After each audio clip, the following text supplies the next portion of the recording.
8 दिन के प्रदर्शन और केंद्र सरकार से 4 दौर की वार्ता के बाद किसानों ने दिल्ली कूच का जो ऐलान किया था, उस ऐलान पर किसान बुधवार को अड़िग रहे। एक तरफ किसान, दूसरी तरफ जवान। किसान नेताओं का तर्क था कि दिल्ली जाकर प्रदर्शन करना उनका हक है, तो दूसरी तरफ जवान, जिनको आदेश था कि किसानों को आगे बढ़ने से रोकना है। आपको तस्वीरें दिखाते हैं इस खास रिपोर्ट के जरिए।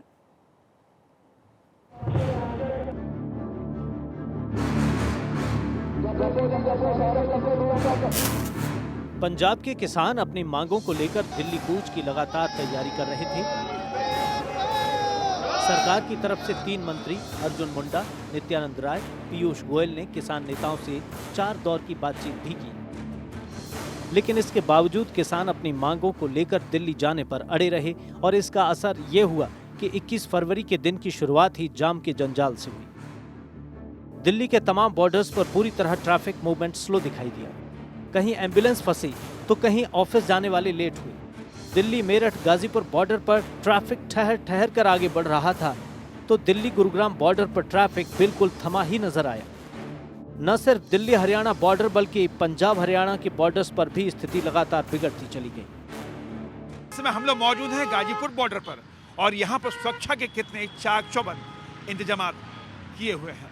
चप्पे चप्पे पर पैरामिलिट्री फोर्स के जवान तैनात हैं, दिल्ली पुलिस के जवान तैनात हैं।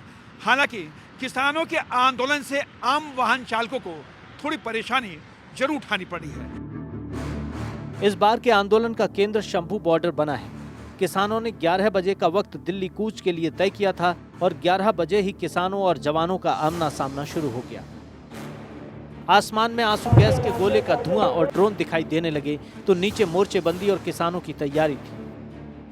किसानों की तरफ से बड़ी मशीनें, जेसीबी और पोकलेन मशीनें लाई गईं ताकि किसान बॉर्डर की बाड़ेबंदी पार कर सके। तो उधर प्रशासन ने भी हैवी मशीनरी की तैनाती कर दी। सुरक्षा में जवानों के साथ पैरामिलिट्री ने भी मोर्चा संभाल लिया। प्रदर्शनकारियों को रोकने के लिए प्रशासन भी फुल एक्शन में है। जवान सारे सेफ्टी गियर्स के साथ हैं। किसान सेफ्टी ग्लासेस और आंसू गैस के गोलों से बचने के लिए जुगाड़ कर रहे थे, तो पुलिस गुजारिश कर रही थी कि कानून को हाथ में ना लें। देखिए, हरियाणा पुलिस ने अपने पंजाब से लगते हुए सभी सीमाओं पर पुलिस बल की तैनाती की हुई है और हम प्रदर्शनकारियों से भी बार बार अपील कर रहे हैं कि प्रदेश में जो कुछ जिलों में धारा 144 लगाई गई है, उसको ध्यान में रखते हुए वो शांतिपूर्वक तरीके से अपना प्रदर्शन करें और किसी भी प्रकार से कानून व्यवस्था को अपने हाथ में ना लें।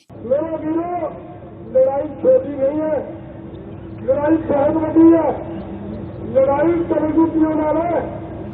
वहीं सरकार की तरफ से किसानों को 5वीं दौर की बातचीत के लिए प्रस्ताव दिया गया। कृषि मंत्री अर्जुन मुंडा ने कहा कि सरकार सभी मांगों पर चर्चा के लिए तैयार है, लेकिन शांति बनाए रखना बेहद जरूरी है।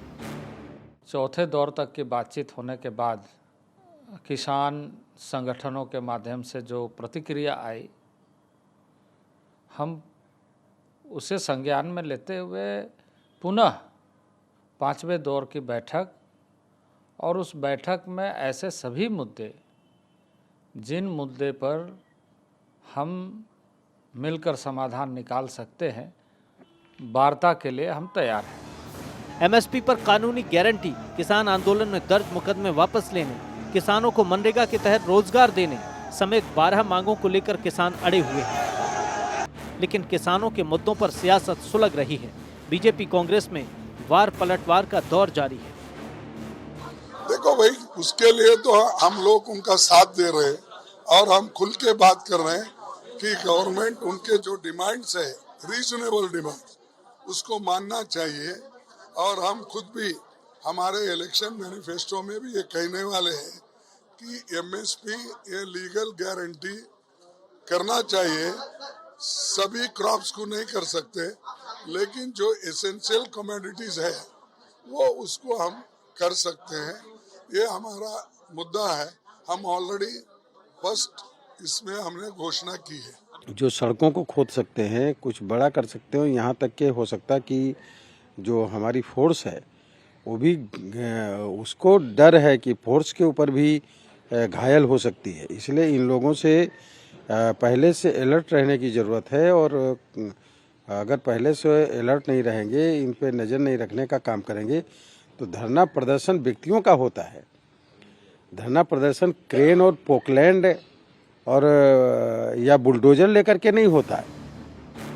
अब देखना यह है कि किसान और सरकार के बीच बातचीत की टेबल पर संवाद से समाधान का रास्ता निकलता है या किसानों का ये प्रदर्शन 2020 और 21 जैसा ही लंबा खींचेगा।